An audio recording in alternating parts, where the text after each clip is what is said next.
Meus amados, hoje eu quero partilhar com vocês sobre um assunto que tem a ver com você e comigo, com todos nós. Não há ninguém neste seleto auditório que não precise de tomar decisão sobre esse tema. Então abra sua Bíblia comigo, por favor. Primeiramente em Mateus capítulo 18.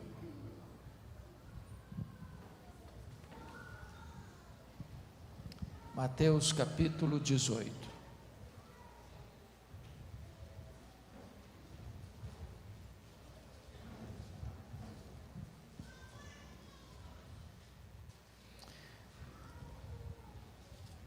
Versos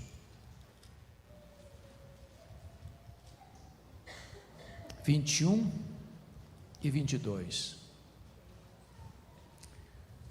Então Pedro, aproximando-se, lhe perguntou: Senhor, até quantas vezes meu irmão pecará contra mim que eu lhe perdoe? Até 7 vezes? Respondeu-lhe Jesus: não te digo que até 7 vezes, mas até 70 vezes 7. Segundo texto, Lucas 17, versos 3 a 5.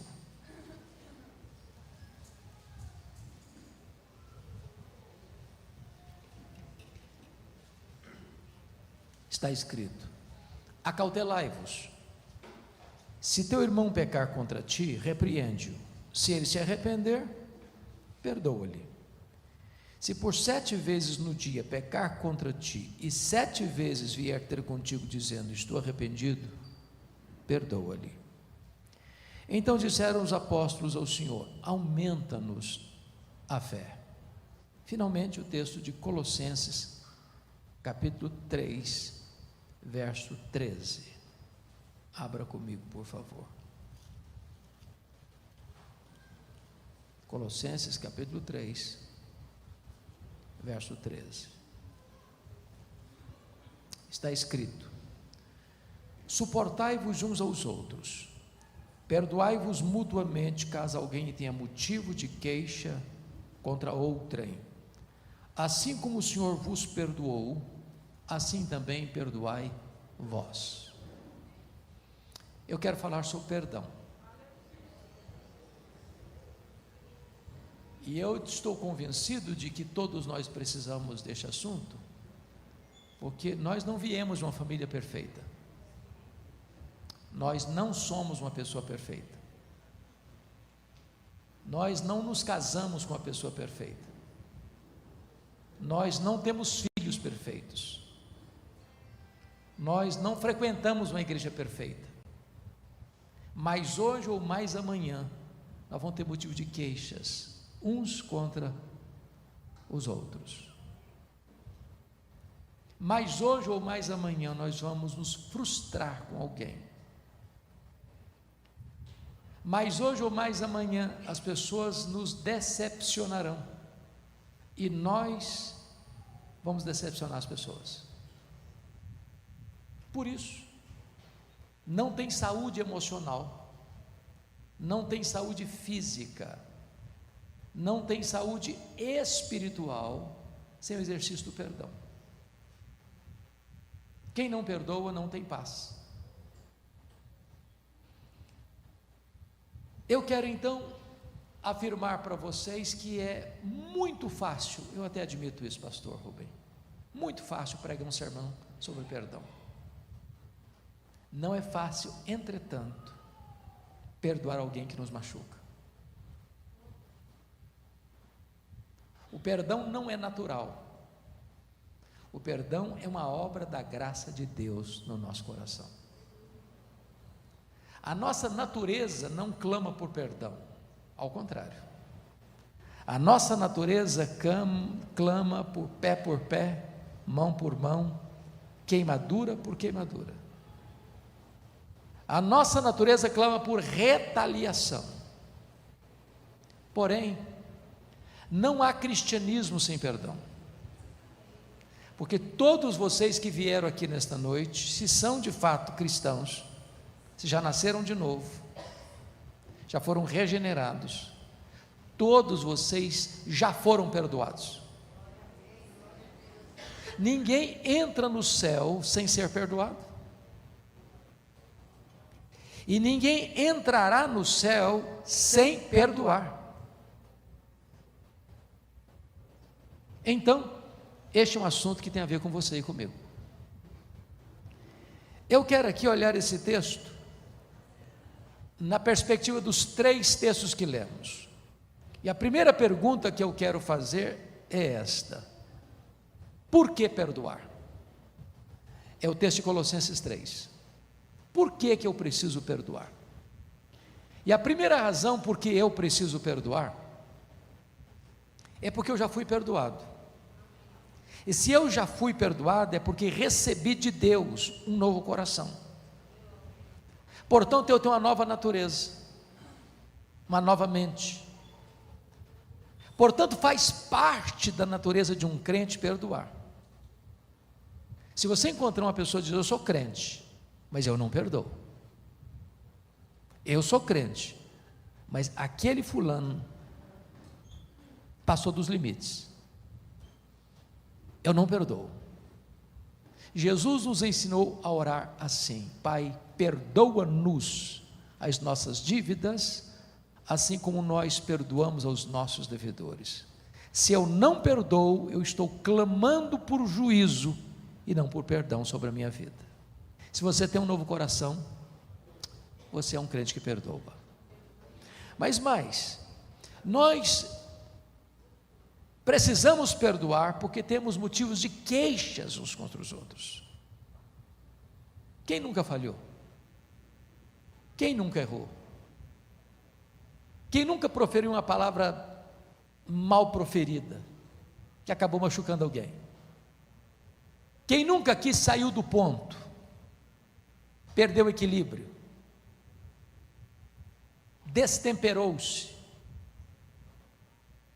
irritou por demais, agrediu alguém com um silêncio, com um semblante pesado, com palavras pesadíssimas? Quem nunca fez isso? Portanto, o fato de nós sermos crentes não nos isenta, não é desculpa, mas não nos isenta de cometermos erros. Por exemplo, quem de nós duvida que Paulo e Barnabé eram santos homens de Deus? Houve um momento na vida deles que houve tal desavença entre eles, que não puderam caminhar juntos mais. Quer dizer para você que os líderes religiosos também pecam, também erram. Você que é crente há tantos anos também erra. Portanto, se entre os maiores expoentes da fé cristã chegou o ponto de haver desavença, quanto mais você e eu, sujeitos a machucar alguém, a ferir alguém, a decepcionar alguém. Por isso temos que perdoar. Mas você e eu precisamos perdoar em terceiro lugar, porque nós já fomos muito perdoados. Muito perdoados. E a Bíblia, quando fala do perdão de Deus por você e por mim, ela usa algumas expressões. Por exemplo, Deus desfaz os nossos pecados como a névoa. Quem já dirigiu aqui pelas estradas brasileiras, que não são tão boas assim, em boa parte do Brasil, e às vezes um nevoeiro denso, muita densidade do nevoeiro, e você entrou até em pânico, porque não enxergava a estrada direito, mas de repente vem a luz do sol e bate, e aquele nevoeiro se dissipa, acaba, tudo fica claro. A Bíblia diz que Deus faz com os seus pecados do mesmo jeito, Ele desfaz o seu pecado. A Bíblia diz que Deus lança os seus pecados para trás das costas dele, para dizer, ficou para trás, não estou contabilizando mais. A Bíblia diz que Deus perdoa os nossos pecados e deles não mais se lembra. E aqui a ideia não é de Deus ter amnésia. Deus não tem amnésia, Deus não tem perda de memória. Ele sabe tudo, Ele conhece tudo, Ele vê tudo, Ele sonda todos.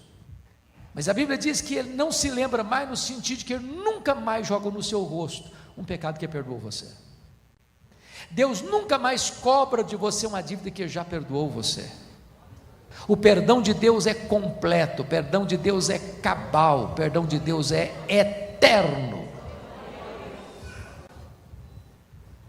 Mas a Bíblia diz ainda que Deus afasta de nós os nossos pecados, como Ele afasta o Oriente do Ocidente, como Ele afasta o Norte do Sul. Deus pega o seu pecado e coloca tão longe de você, como o leste está do oeste, como o norte está do sul. Mas a Bíblia diz mais. A Bíblia diz que Deus perdoa os seus pecados e lança-os nas profundezas do mar. Naquela época não tinha todos os elementos de sondagem das profundezas marítimas como se tem hoje. E Corrie ten Boom, que sobreviveu ao Holocausto, disse mais, que além de Deus pegar os nossos pecados e lançá-los nas profundezas do mar, coloca-lhe uma placa: é proibido pescar aqui. Deus não fica retornando aos pecados que eu já perdoo você. Na parábola que Jesus contou do filho pródigo, vocês se lembram que o pródigo saiu de casa, gastou perdulariamente o dinheiro da herança, viveu uma vida dissoluta, fez tudo errado, irresponsavelmente. Ao voltar para casa, maltrapilho, mal cheiroso, amarrotado pela vida, pensando que o pai poderia no mínimo ou no máximo fazer dele um jornaleiro, um trabalhador comum da sua casa, é surpreendido quando o pai o corre, quando o pai abraça, quando o pai beija, quando o pai manda trazer sandália nova, roupa nova, anel novo, e dê um recado: vai lá e mata o bezerro cevado, que era preparado para uma ocasião muito especial. E disse mais: porque esse meu filho estava perdido e foi achado, esse meu filho estava morto e reviveu. Não houve uma palavra do pai dizendo: filho perdulário, eu não avisei que você não devia sair de casa, agora você chega aí todo arrebentado, eu não te falei, seu irresponsável. Não há nada disso. Há perdão, há graça. É isso que Deus faz com você, é isso que Deus faz comigo.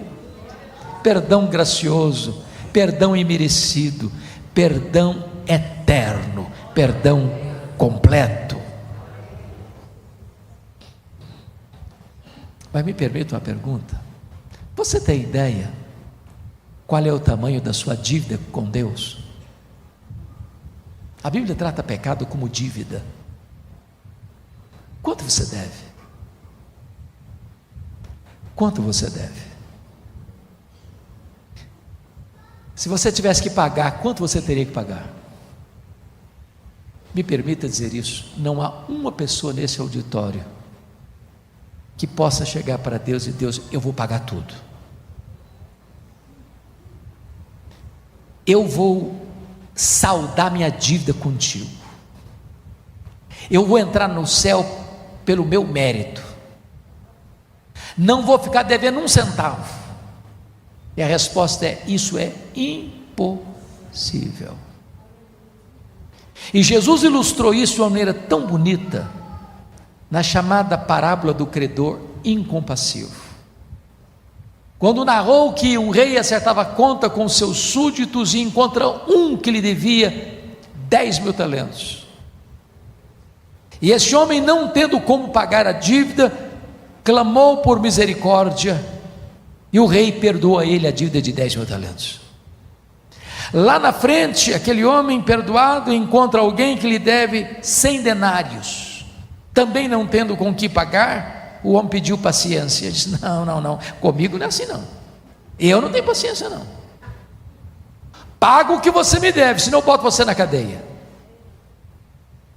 O rei ficou sabendo da história, chamou o cidadão e disse: servo malvado, eu perdoei a você 10.000 talentos, você não conseguiu perdoar o seu conservo 100 denários? Pois agora você vai ser entregue aos verdugos, aos flageladores da alma, até que você pague o último centavo. É claro que a figura de Jesus não é pagar, porque ele não conseguia pagar. O que Jesus está dizendo é que ele nunca sairia daquela prisão, nunca deixaria de ser afligido, flagelado, açoitado pelo chicote da consciência. Irmãos, a parábola que Jesus contou é mais do que uma parábola, é uma hipérbole. Isso porque nenhum judeu podia dever no primeiro século 10 mil talentos. O que são 10 mil talentos? Um talento são 35 quilos de ouro. 10 mil talentos são 350 mil quilos de ouro. Para vocês terem uma ideia desse valor, a Bíblia diz que no período áureo de Israel, mais rico de Israel, foi o período de Salomão. Quanto entrava nos cofres da nação durante um ano inteiro? Está escrito lá que eram 666 talentos por ano. Portanto, 10 mil talentos eram todos os impostos da nação durante 13 anos. Na época, o salário do trabalhador era 1 denário por dia. Para um cidadão juntar 10 mil talentos ganhando 1 denário por dia, ele teria que trabalhar 150 mil anos. Ora, essa dívida é impagável. E Jesus contou esta parábola com uma cifra tão astronômica, exatamente para nos mostrar que a nossa dívida com Deus é impagável. Porém, Deus nos-la perdoou completamente, cabalmente, totalmente. Foi isso que aconteceu na cruz, quando Jesus, ao morrer, a 6ª palavra da cruz foi esta: está consumado. Na língua grega é uma palavra só, tetelestai. E tetelestai literalmente significa está pago. Está pago. E ele pagou sua dívida não com ouro, não com prata, mas com o sangue de Jesus Cristo, o seu Filho amado.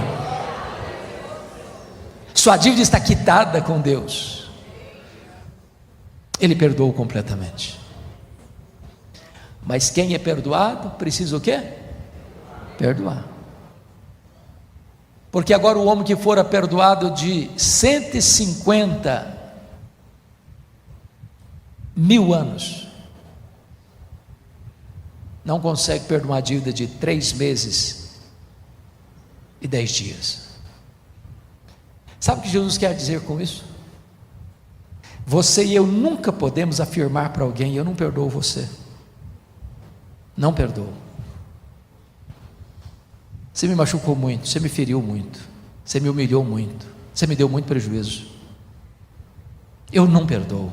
A Bíblia diz que você e eu precisamos perdoar como Deus em Cristo nos perdoou. Eu tenho certeza que perdão não é fácil, não. Não é fácil. E eu já tive, pastor Rubem, muitas dores na vida, muitas. Mas a dor mais intensa que eu já sofri ocorreu no dia 2 de agosto de 1982. Eu estava começando meu pastorado em Bragança Paulista.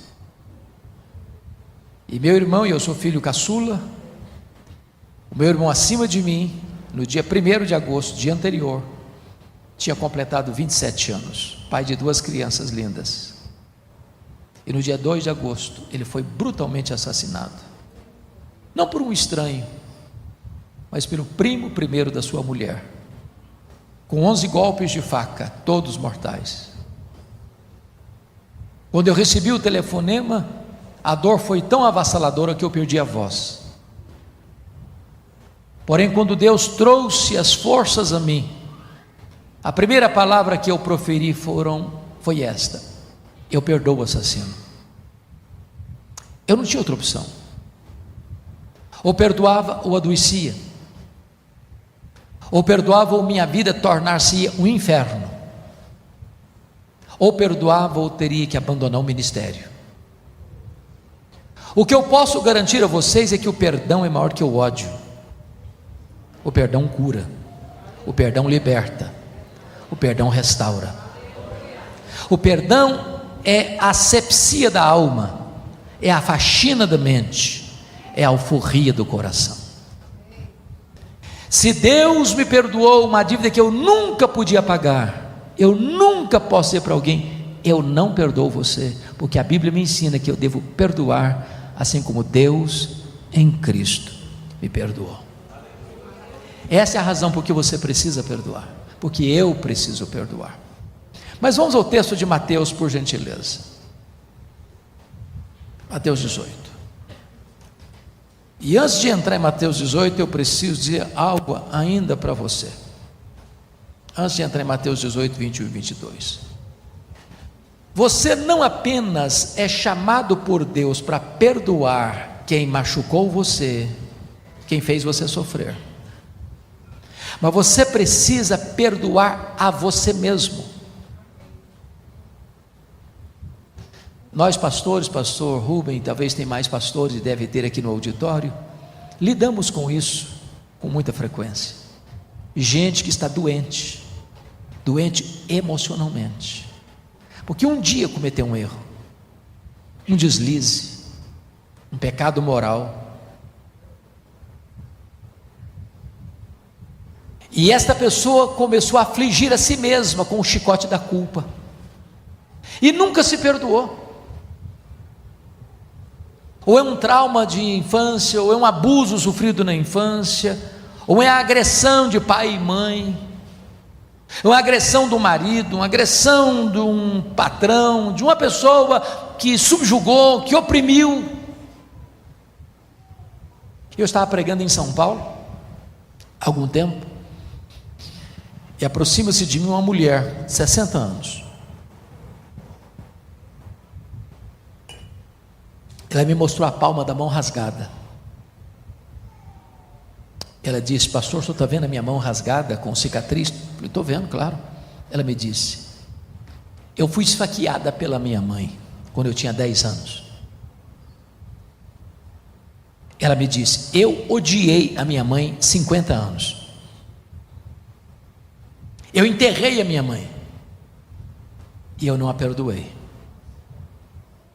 Sabe o que está acontecendo? Essa mulher estava tomando um veneno lento, mortífero e destruindo a si mesma. Que quando você não libera perdão, você adoece. E quando você adoece, você começa a ficar no cipoal da mágoa. E de repente você nem perdoa você mesmo e nem libera perdão para o outro.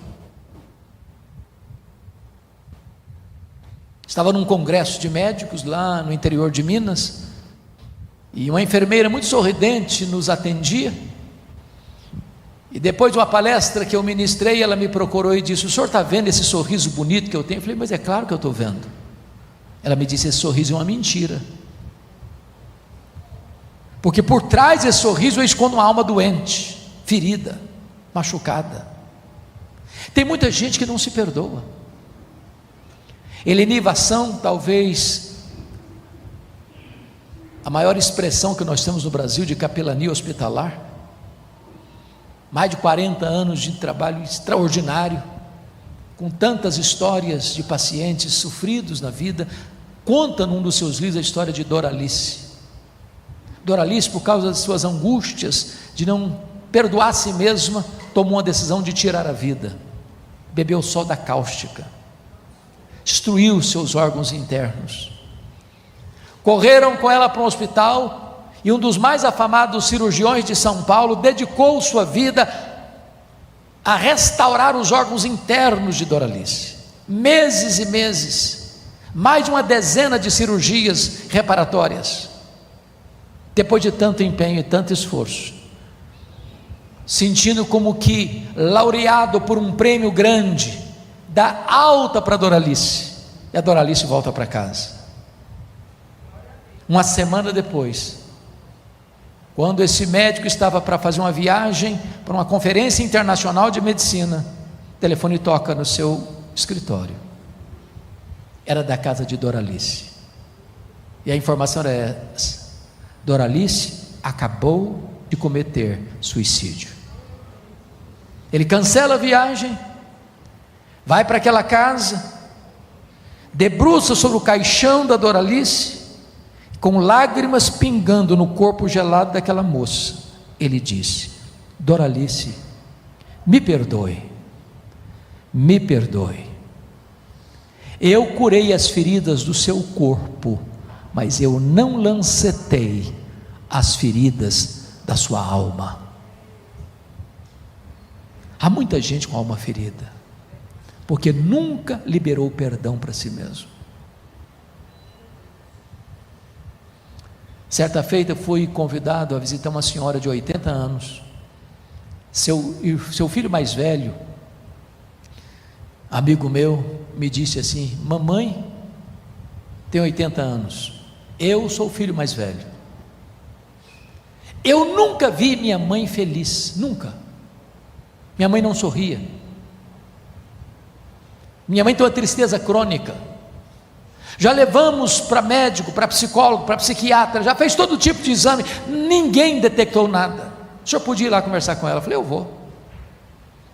Eu chego naquela casa e vejo aquela senhora de semblante distante, abatido, sentado num sofá, olhando para o infinito. Comecei a conversar com ela e, por graça divina, ela disse para a família: eu quero ficar sozinha com o pastor. Quando eu fiquei só com ela, ela olhou nos meus olhos e me disse assim: pastor Hernandes, eu sofro há 60 anos. E eu disse: o que houve? Ela me disse: eu traí meu noivo, ele nunca ficou sabendo. Me casei com ele, já sou viúva há muitos anos, mas aquele pecado que eu cometi está tão vivo na minha memória como se eu tivesse cometido hoje de manhã. Eu não tenho paz, eu vivo num cárcere emocional. Todos os dias eu sou açoitada pelo chicote da culpa. Eu não me perdoo.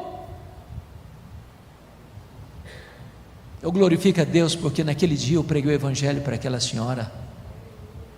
Ela recebeu a Jesus como seu Salvador e perdoou a si mesma e recebeu o pleno perdão de Deus e viveu o resto dos seus dias feliz. Em nome de Jesus, tome posse do perdão de Deus. Saia desse cárcere, saia desse pelourinho, do açoite cruel, da culpa que assola a sua alma.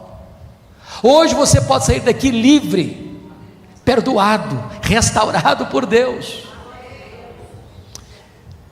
Então, vamos ao texto de Mateus 18, 24, 21 e 22, que agora a pergunta não é por que perdoar, mas até quando perdoar.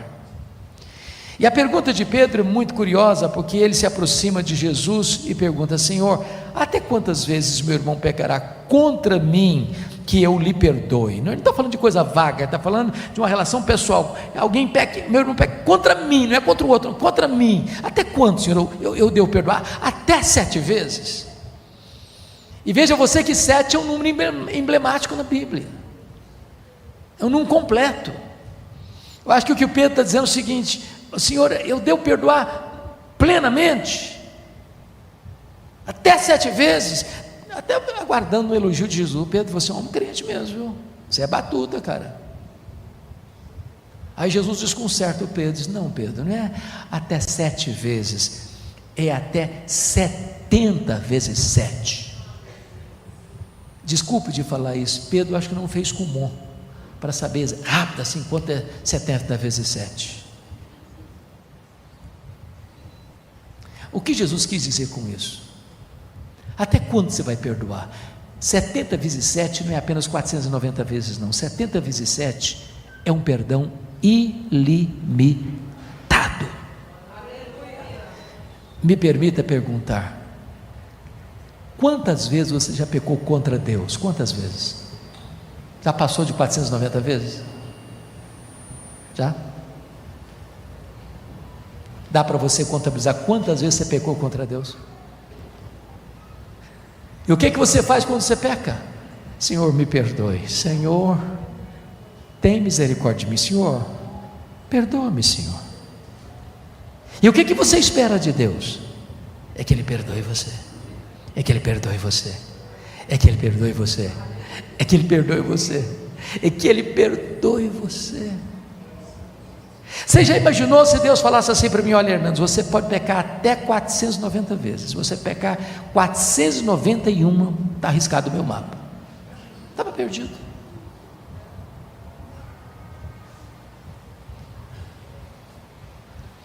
Talvez você veja aqui hoje e precisa resolver esse problema na sua vida.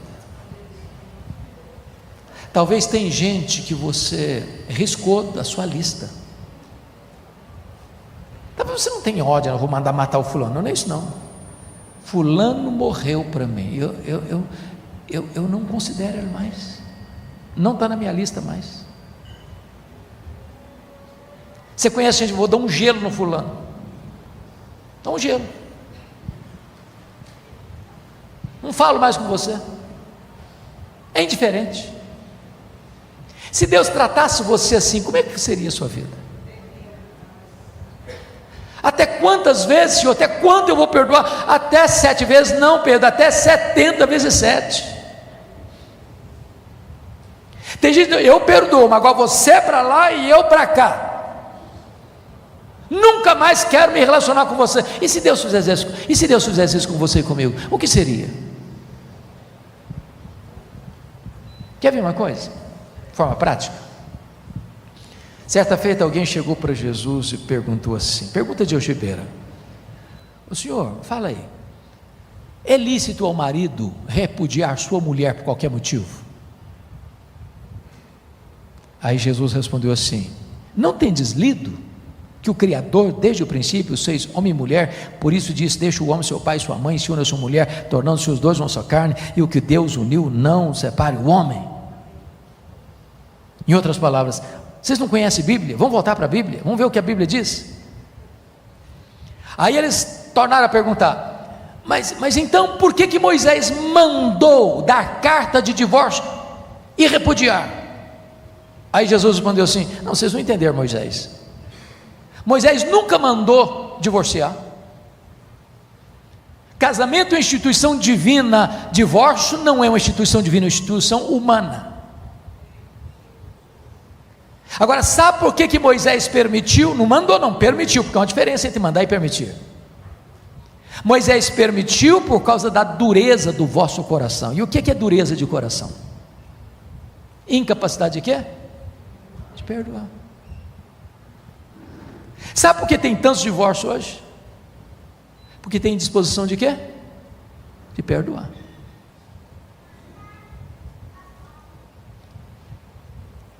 Deixa eu fazer uma perguntinha: existe algum casamento aqui sem qualquer nesga de erro?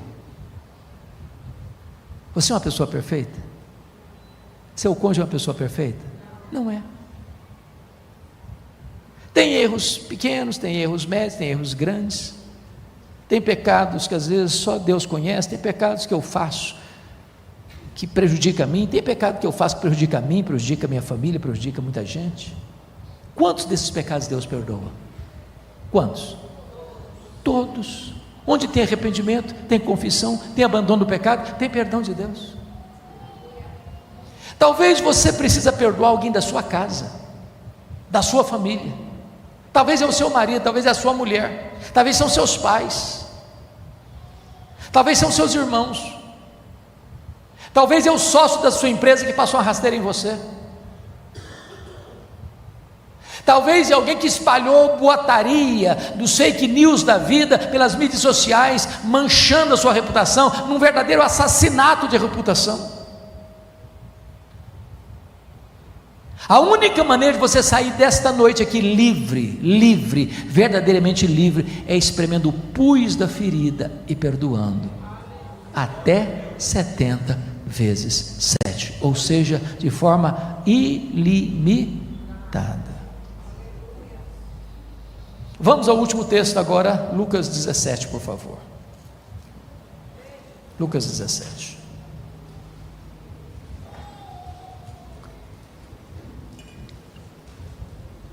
Agora a pergunta não é por que perdoar, agora a pergunta não é até quanto perdoar, agora a pergunta é como perdoar.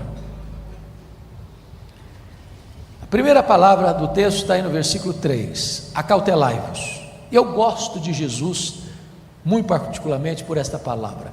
Ele está tratando de coisa sensível. Se tem relacionamento machucado, ferido, significa que o problema está o quê? Ferido, machucado. Paulo diz assim lá em Gálatas: meus irmãos, se alguém for surpreendido em alguma falta, vós que sois espirituais, corrigi-o, de que maneira? Com espírito de brandura. A palavra corrigir aí não é dar um sermão não é uma bronca não, a palavra corrigir aí vem de uma palavra médica, da medicina, para o ortopedista que vai lidar com alguém com um braço quebrado, é preciso ter tato, jeito, está machucado, dói. Então a primeira coisa que você tem que ter no trato da questão do perdão é cautela, acautelai-vos, para você não usar uma marreta de 5 quilos para pregar uma taxinha, para você não usar uma força desmesurada para resolver um problema pequeno, porque tem gente que na hora de resolver a questão de perdão, ele agrava mais o problema ainda. Olha, eu vou te perdoar, porque eu sou uma pessoa muito crente, muito espiritual, cheio do Espírito Santo, quase celestial, e você é um miserável pecador, então eu tomei a decisão de perdoar você. Pronto, estragou tudo. Acautelai-vos. 2 exemplos. Quando aquela mulher foi apanhada em flagrante adultério, e os seus acusadores estão dizendo: olha, a lei manda apedrejar, o senhor fala o que sobre esse assunto? E aí Jesus não respondeu nada, baixou a cabeça e começou a escrever na terra. E ele disse: mas o senhor não vai falar nada? A lei manda apedrejar, o senhor vai falar o quê? E Jesus se levantou e disse: quem tiver sem pecado, atire a primeira pedra. E eles foram saindo, um por um, a partir do mais velho. E Jesus perguntou para a mulher: mulher, onde estão os teus acusadores? Eles não te condenaram? Eu também não te condeno. Vai, não peques mais. O que Jesus está ensinando aqui? Não se esmaga a cana quebrada, não se apaga a torcida que fumega, não tripudie sobre alguém que já está machucado pela vida. Nós não somos um exército que mata os seus feridos. A igreja não é uma comunidade de culpa, de acusação. A igreja é uma comunidade terapêutica, de cura. Se alguém cai, não é para massacrar a pessoa. Se alguém cai, é para estender o braço e levantá-la. Dizer: estamos aqui, somos família. Família não deixa para trás, família não abandona. Estamos juntos, queremos ver você recuperado. Acautelai-vos. Segundo exemplo, Pedro negou Jesus. Como é que Jesus vai recuperar o Pedro? Pedrão, você é covarde, hein, cara? Eu não te avisei, Pedro. Você é um fracasso, cara. Não, nada disso. Pedro, tu me amas. Tu me amas, Pedro. Tu me amas. Em nome de Jesus, ao abordar alguém que machucou você, cautela, para não agravar mais o problema. Aí Jesus vai para o segundo passo e diz assim: se teu irmão pecar contra ti, repreende-o. O que Jesus está querendo dizer aqui? Primeiro, repreender não é dar sermão, viu gente? Repreender é chamar para perto, cuidar. O que Jesus está querendo dizer aqui é que o tempo não cura ferida. Você conhece aquela expressão brasileira: o tempo é o senhor da razão? O tempo resolve tudo. Bota debaixo do tapete, com o tempo passa, essa mágoa vai embora. Tempo não cura ferida, não, sabia? 2 exemplos. Quando Jacó passou 20 anos fora de casa, saiu brigado com o irmão dele. Aliás, o irmão dele queria matá-lo, Esaú. 20 anos depois, ele volta com a consciência perturbada. Os irmãos José, segundo exemplo, venderam José como escravo para o Egito. Passaram-se 22 anos, eles vão para o Egito, José os reconhece.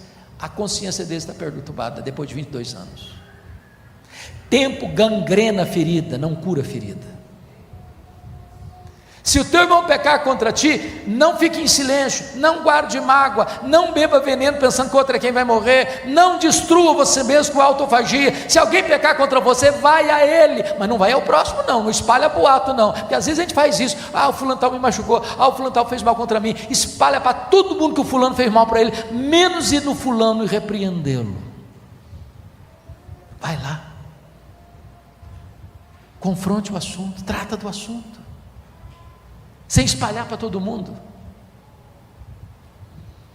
Irmãos, a internet é uma bênção, eu amo as mídias sociais, eu uso as mídias sociais, mas é um desastre, porque hoje as pessoas falam mal de todo mundo, atacam todo mundo, ferem todo mundo, não tem escrúpulo nenhum em destruir a reputação de uma pessoa. Agora olha o texto,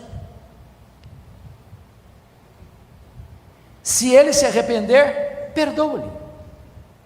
Então me permita dizer isso a você, o amor de Deus por você é incondicional, não há nada que você possa fazer para Deus amar você mais, não há nada que você possa fazer para Deus amar você menos. Deus ama você com amor eterno. Agora o perdão de Deus não é incondicional, o amor é, o perdão não. A quem Deus perdoa? A quem? A quem? Se arrepende. Não há perdão para quem não se arrepende.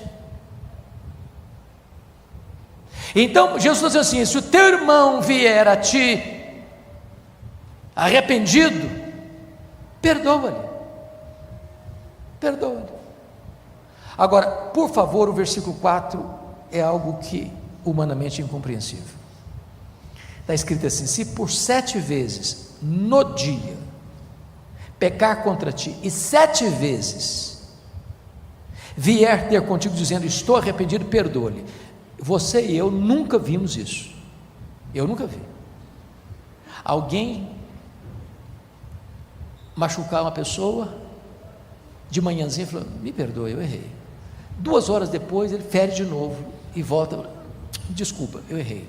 Aí meio-dia ele machuca outra vez a mesma pessoa, fala, rapaz, me desculpa, eu errei. Aí 3 horas da tarde ele machuca outra vez, cara, me perdoe, eu errei. 6 horas da noite ele machuca de novo a mesma pessoa, rapaz, eu errei. 9 horas da noite ele erra de novo. Você está dizendo, você vai falar assim, rapaz, você está de brincadeira comigo, né? Você está querendo brincar com a minha cara. Não é assim que a gente reagiria? E Jesus está usando aqui uma situação quase que impossível para dizer o seguinte, você nunca pode negar perdão para uma pessoa que vem a você e diz, eu estou arrependido, me perdoe. 7 vezes no dia,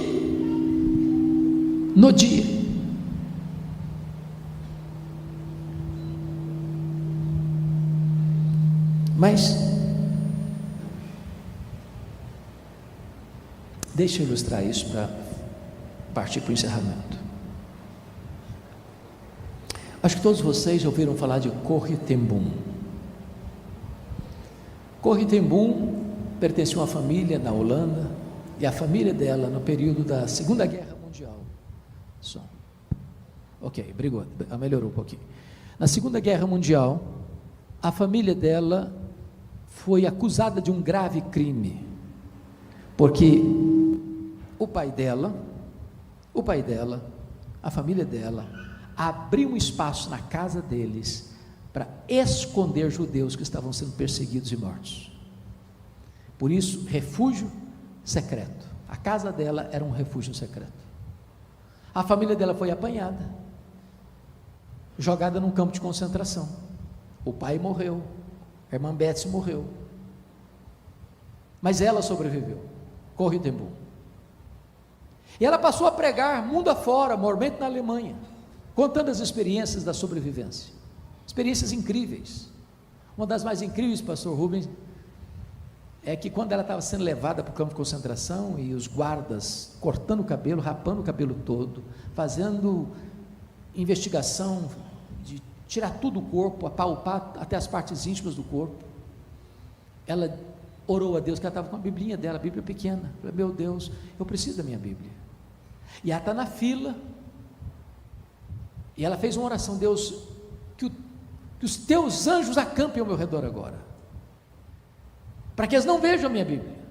Lá pelas tantas ela pensou, mas anjos são espíritos invisíveis, Senhor, eu preciso de um anjo visível, para me proteger aqui, para eu levar minha Bíblia. E ela disse que a pessoa que estava na frente dela foi examinada, a pessoa que estava atrás dela foi examinada, e ela passou como se fosse invisível, e levou sua Bíblia. Mas ela saiu da prisão, um dia está pregando na Alemanha,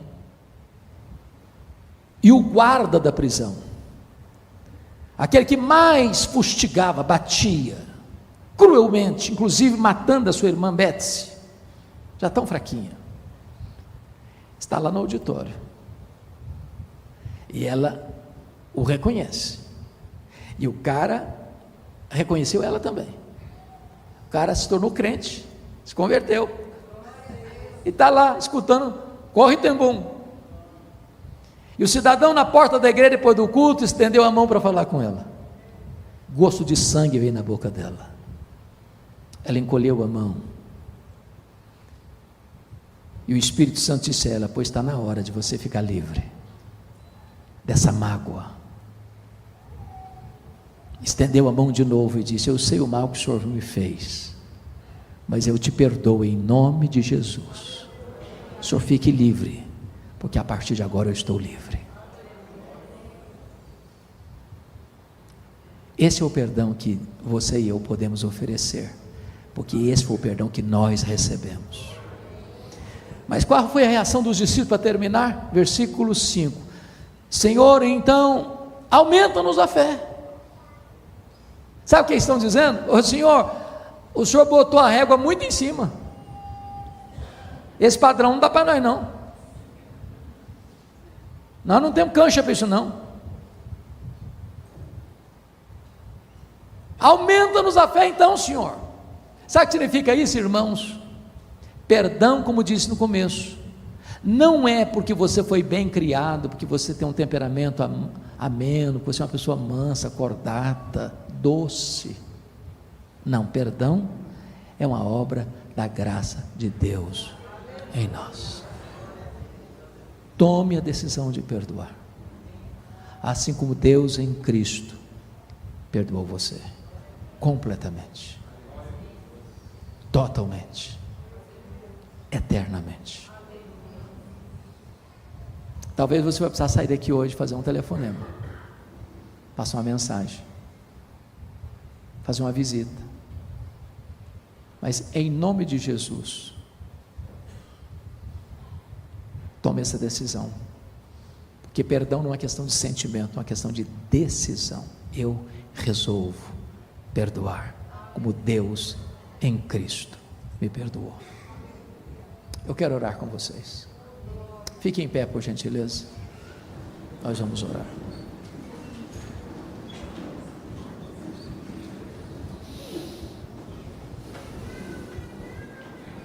Tem algum pecador aqui hoje? Ou só eu que sou pecador? Tem alguém que já foi perdoado aqui nessa noite? Louvado seja Deus. É hora agora de você exercer perdão. Senhor, eu quero te agradecer, porque nesta noite tu reúnes aqui o teu povo, para nos instruir através da tua palavra, acerca de um assunto tão importante e necessário. Tu conheces cada pessoa que entrou aqui, tu conheces cada pessoa que está conectada conosco pelas mídias sociais, tu sabes onde alguém ainda está sofrendo, como está sofrendo, e eu te peço em nome de Jesus, que tu apliques esta palavra ao coração de cada pessoa, Estou consciente de que eu só posso falar aos ouvidos, mas o teu Espírito é poderoso para falar ao coração. Então, Deus, manifesta o teu poder e graça e traz salvação nesta noite, traz cura de relacionamentos nesta noite, em nome de Jesus. Amém.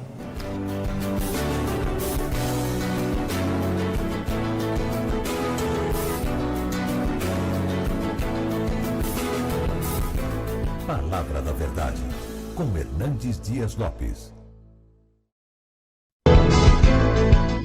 Word of Truth with Hernandes Dias Lopes.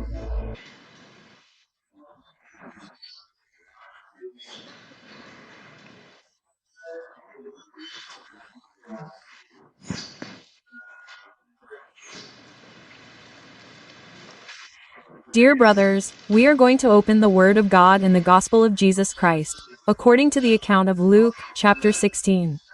Luke chapter 16, and we will read from verse 19 to verse 31. Luke chapter 16 to 31 says the following. Now there was a certain rich man who was dressed in purple and fine linen and who fared sumptuously every day.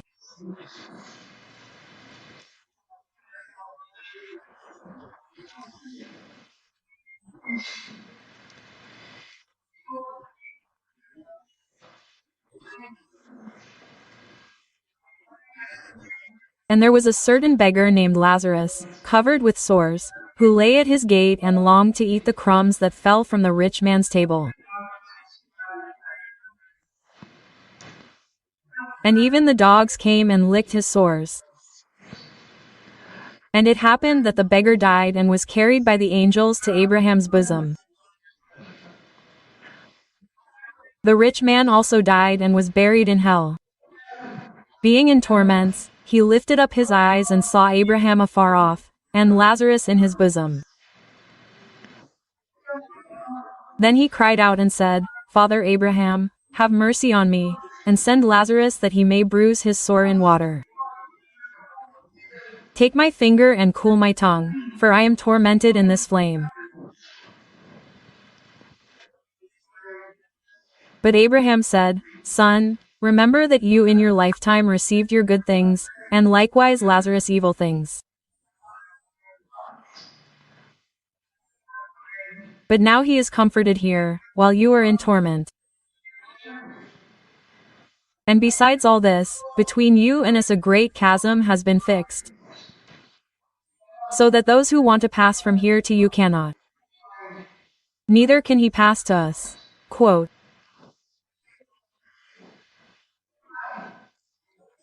Then he said, Father, I beg you to send him to my father's house, for I have 5 brothers, that he may testify to them, so that they will not also come to this place of torment.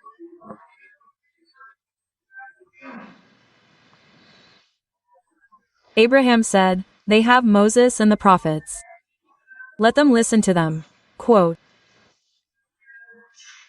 But he insisted, No, Father Abraham. If someone goes to them from the dead, they will repent.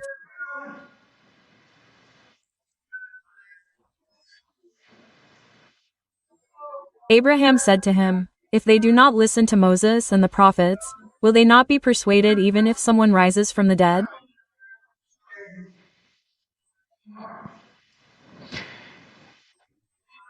Beloved brothers, I would like to speak to you this morning on the subject of a profound contrast. A profound contrast.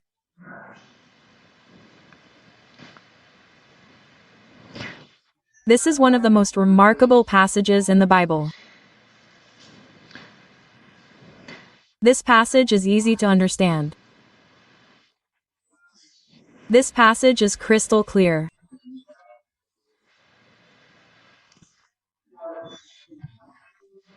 You can disagree with it, you can deny its truthfulness, you can despise its teachings. There is only one thing you cannot deny, and that is its clarity.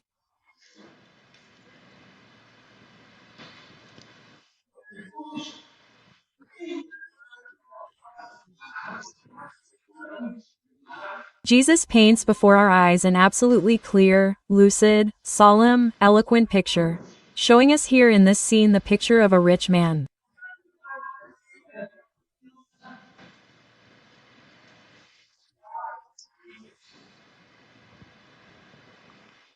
The Bible says that he was dressed in purple and fine linen.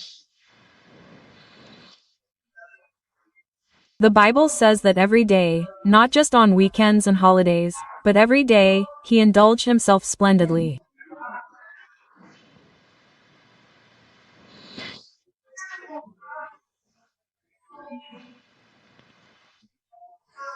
And the text contrasts this man in a position of such honor, such pomp and such luxury with a certain beggar whose name was Lazarus, which means he who trusts in God.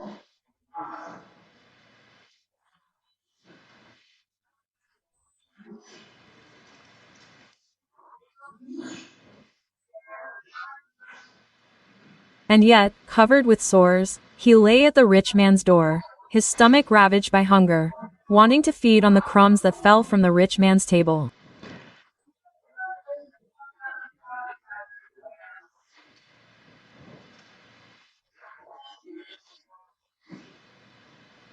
And the text does not say that he managed to do this, but it does say that because he was sore, the dogs, most likely the leprous dogs that roamed the streets looking for food, came to lick his sores.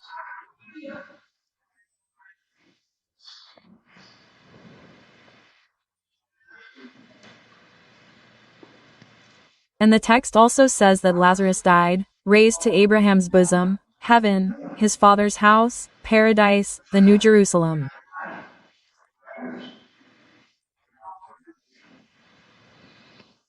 And the text goes on to say that the rich man also died and, in detail, was buried. And the text also says that after death the story continues. Because in hell, the rich man, being in torment, looks into the distance and sees Abraham and Lazarus in his bosom. And tormented as he was by the flames, he begs his father Abraham, "Father Abraham, tell Lazarus to dip his finger in water and come here to cool my tongue, because I am tormented in these flames." And the answer he hears does not bring him comfort, saying, "Look, you have destroyed some of your possessions in life." Lazarus also destroyed his misfortunes. Now Lazarus is in the comfort of torments. And what's more, there is a great gulf between us and you, so that neither those from here can pass over to there, nor those from there pass over to us. Quote, and this man, perhaps overcome by a feeling of concern for his family, says, "Then, Father Abram, send Lazarus to go and speak to them. I have 5 brothers, so why should I not come to this place of torment?" Quote,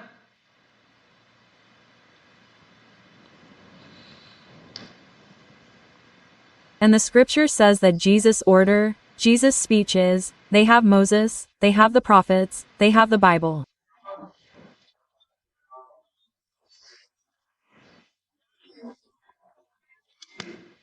Listen to what the Bible is saying. No, Father Abraham. If someone from the dead goes to them, they will repent. The rich man, besides being rich, was a mystic. He believed in the communication of the dead with the living. However, the text corrects the theological deviation of the rich man in hell, which not even hell was able to correct his theology. And Jesus telling the parable or the text says, Abraham, however, answered him, "If they do not listen to Moses and the prophets, if they do not listen to the Bible, neither will they be persuaded, even if someone were raised from the dead." Quote, in the story of Jesus, there is no communication of the dead with the living. In order for someone to communicate with the living, they must first be resurrected and then talk. Well, this story gives us profound contrasts. First, contrast in life. Contrast in life. Jesus' account could not be more eloquent, because it says that this rich man was dressed in purple and fine linen. This represents that his clothes were the most expensive at the time.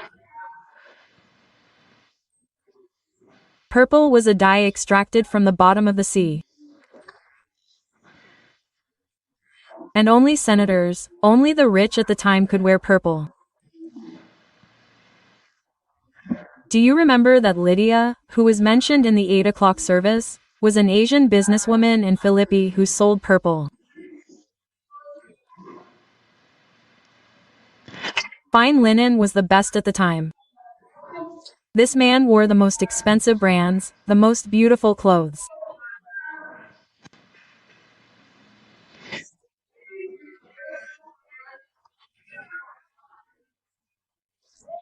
The text says that this rich man indulged himself, not indulged himself. He indulged himself splendidly. Every day with his banquets, his fine delicacies, his extravagant luxury.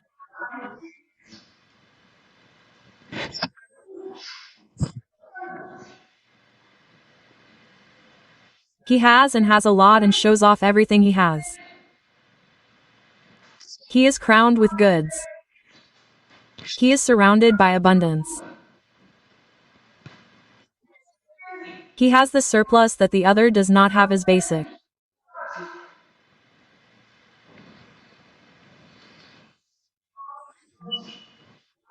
And, beloved brothers, it seems to us that this is still the picture today, when so many have plenty, abundance, and exuberance.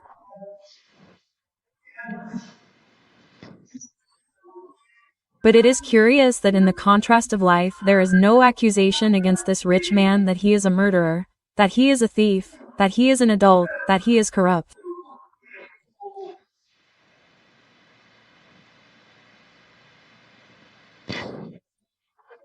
He is only described as a rich man, who dresses very well and who feasts on banquets or plentiful meals every day.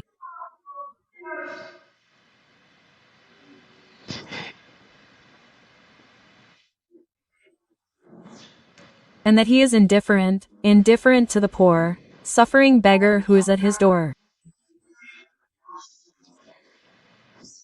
The text does not say that he opens the door to meet the needs of the poor. The text does not say that he is compassionate toward the poor. The text does not say that he is sensitive to the poor. The text does not say that he even gives the poor the crumbs that fall from the table. He is rich, he thinks of him. His life is him. Everything revolves around him for his well-being and his comfortable luxury.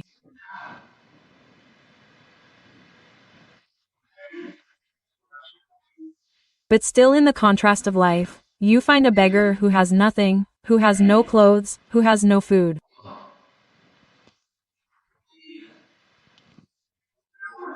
Who has no health, no help, no relief. The only company given to this beggar are the leper dogs that come to lick his ulcers. It seems to us that this contrast still exists today.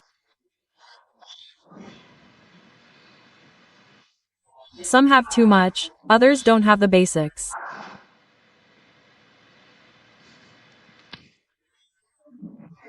Some wear expensive designer clothes, others don't even have rags. Some eat and live to eat and die from eating so much, while others die of hunger. And perhaps this contrast in life affects us to this day.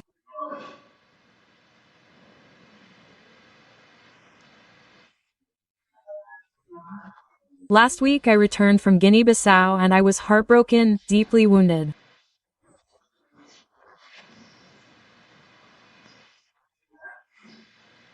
And to see a country of 2 million inhabitants, where I didn't see a middle class, I only saw poverty.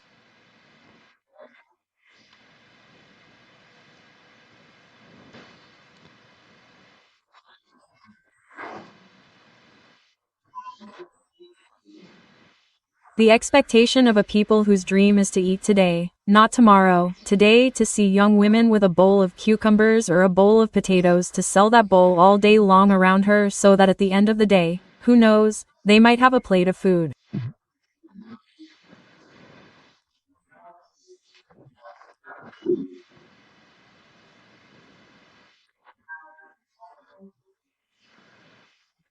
Poorly built houses, unbearable heat, and people on the streets without jobs, without wages, without prospects, while others have so much luxury, so much wealth, so much pomp, so much surplus, and this contrast assaults us.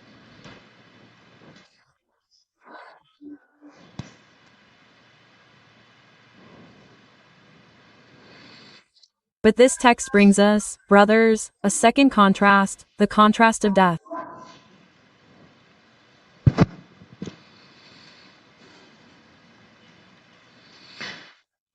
Because verse 22 says, "It happened that the beggar died and was carried by the angels to Abraham's bosom.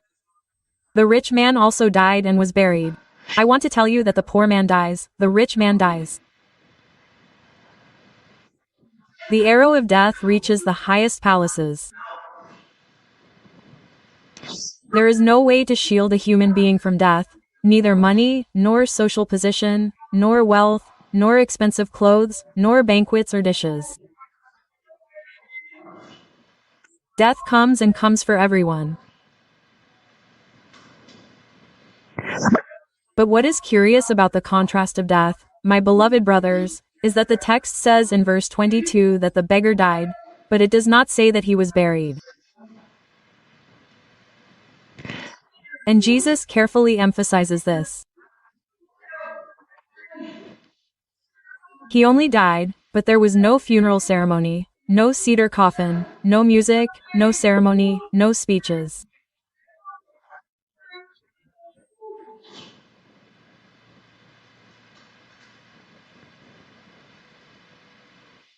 Perhaps he was a pauper, we would say today, with a shallow grave.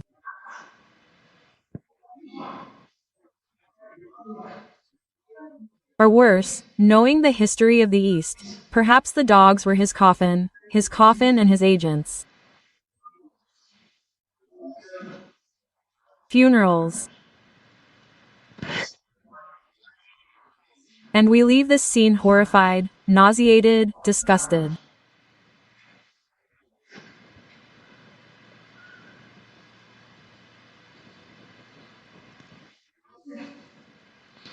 However, what this text teaches us is that life is not just living and that death is not just dying.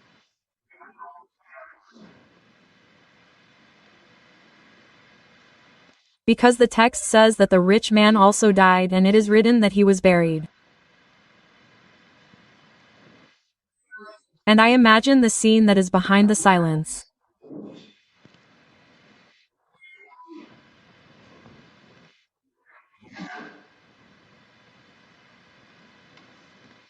What a ceremony, what a cedar coffin, what a funeral ceremony, what laudatory speeches praising the great man that he was, the success that he had, the pomp that he garnered, the riches that he acquired, flowers.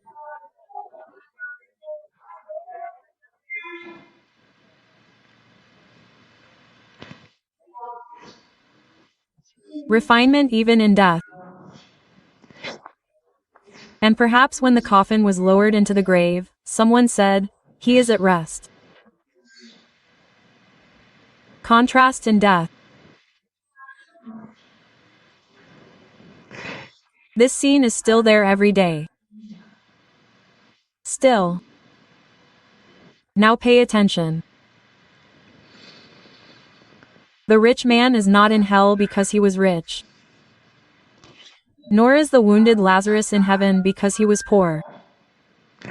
That is not Jesus' tone. Wealth is not a problem. Wealth is a blessing. Wealth is not a curse. Wealth is a privilege, it is an opportunity. No one goes to hell for being rich. On the contrary, wealth is a blessing for you to help, for you to assist. The point that Jesus highlights is that this man is rich, but his life is focused only on himself. He does not use what he has to be a blessing, to help, to aid, to invest in the lives of others. He is a rich miser. The poor man, Lazarus, does not go to heaven because he is poor. Poverty is not a virtue, nor is wealth a sin. The word Lazarus means God is my help. Despite poverty, this man believes in God. Despite poverty, this man hopes in God. Despite misery, despite life circumstances, this man has his hope in God. And it does not matter who you are, rich or poor, doctor or illiterate, big or small, man or woman, young or old. If today you put your trust in Jesus, you can have eternal life. But you can be rich, you can be great, you can be a doctor, you can be a scientist. If you do not put your trust in Jesus, I can assure you, hell is at the end of your life.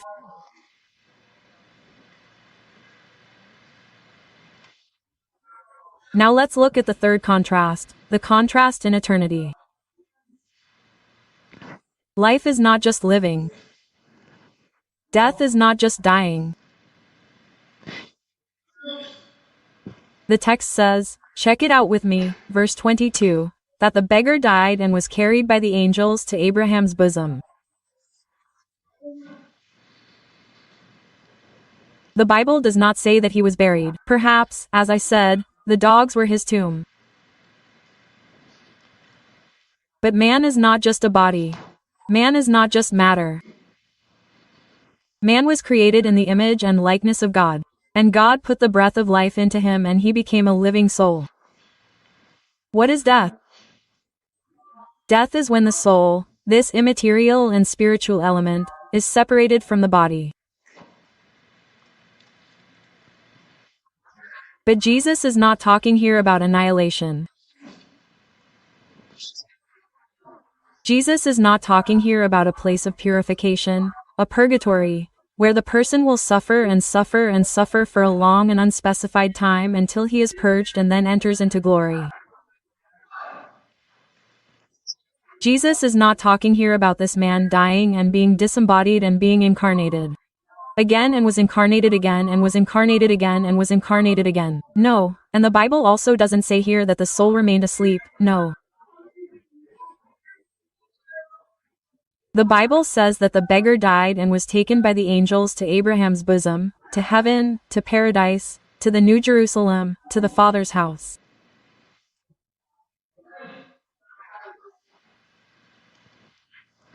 There is no possibility of change between what he was in life and what he will be after death. A man is destined to die only once, and after that comes judgment.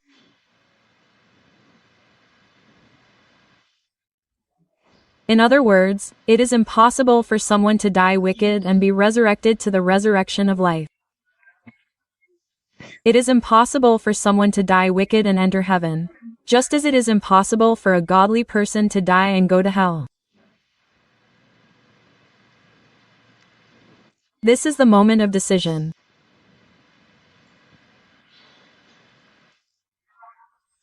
But notice, brothers, that this man, although wounded, he died and was escorted.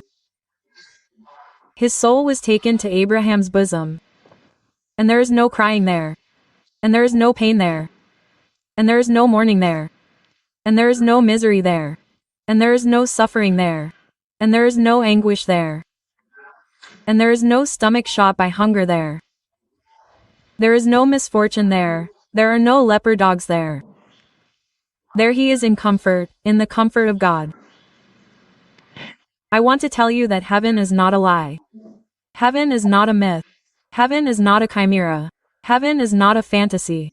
Heaven is a reality. Heaven is a place. Heaven is a state of eternal bliss. And heaven is promised to everyone who believes in the Lord Jesus Christ.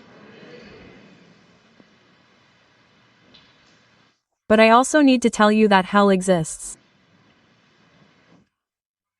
Because look with me at the text verse 23. In hell. Because verse 22, part B, says, the rich man also died and was buried in hell. Of course, in hell it is not the body, it is the soul, because the body was buried.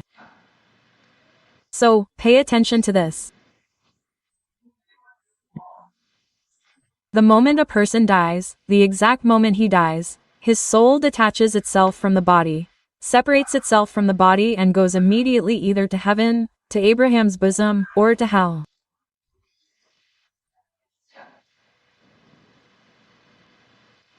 You are not a body that has a soul, you are a soul that has a body. Your body does not survive without the soul, but your soul survives without your body. And the Bible says that this man died and was buried, but in hell, because the soul has consciousness. And when he wakes up in hell, the Bible says that he is tormented. And the image that Jesus paints could not be more aggressive to our senses, because he is tormented in flames. And what he asks for is so little. He only asks that Lazarus, who is arriving at his door, dip the tip of his finger in water to put on his tongue to cool his tongue. A drop of water in eternal flames.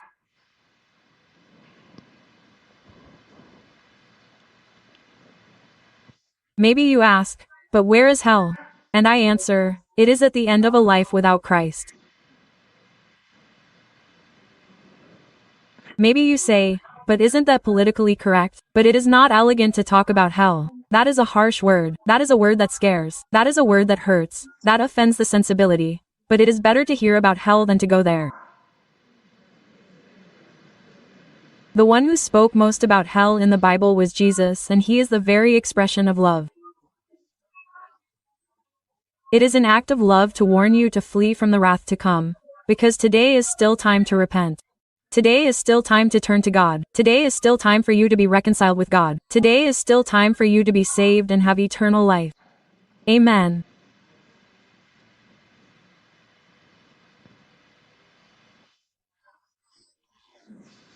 The Bible says that in hell man is in an irreversible situation, because it is a great abyss. There is no way to get out of there to here, nor from here to there.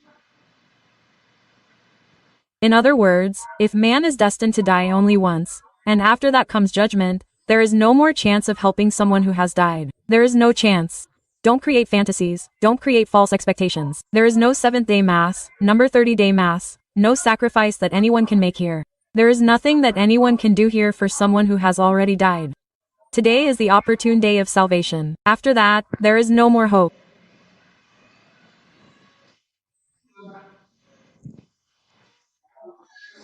Secondly, there is no consolation in heaven, or in hell, to be more precise, not a drop of water.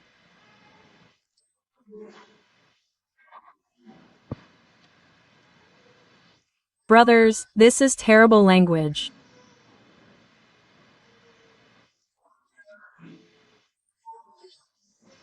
The Bible calls it an unquenchable fire, a worm that never stops gnawing, outer darkness, being banished forever from the face of God, weeping and gnashing of teeth.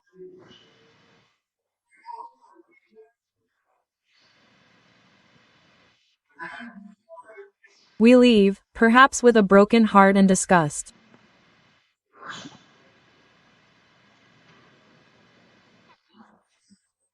But since Jesus is true, and since the Bible is the truth, and since God does not joke so much in offering his love as in warning of his judgment, it is time for us to stop and think about something. The decision is today, but the text still makes it clear that in hell there is no longer the slightest possibility of helping anyone.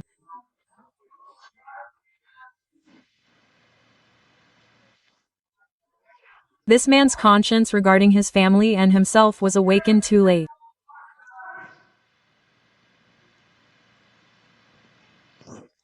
The Bible allows me and allows you to enjoy the joys and adventures of life.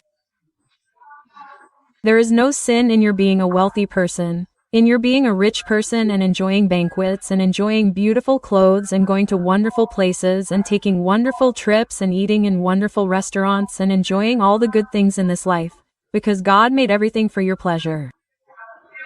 Now, pay attention to this. If you only live for this life, if you only cultivate for this life, if you only live to dress nicely, to eat good food, to take wonderful trips, to stay in wonderful hotels, to enjoy life here and now, and you never stop to think about your soul, never invest in eternity, you run a great risk. Because death can catch you at a time you don't expect, and after you die you have no chance to change that scenario.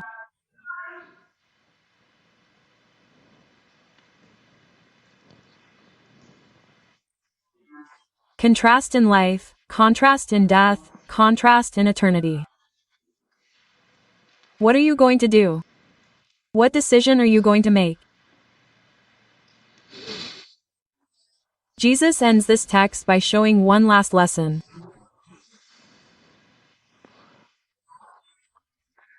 The only way to warn a person to escape the coming wrath and hell is to listen to Moses and the prophets. Of course, Jesus was saying this back in the 1st century, when the entire Bible had not yet been written. Moses and the prophets are a symbol for the Old Testament. The only way for someone to escape eternal condemnation and have salvation is to listen to the message of the Word of God, the gospel of Jesus Christ. That is why the Bible says, "Today if you hear the voice of God, do not harden your heart." Today is the opportune day. Quote, what will your decision be? God help us.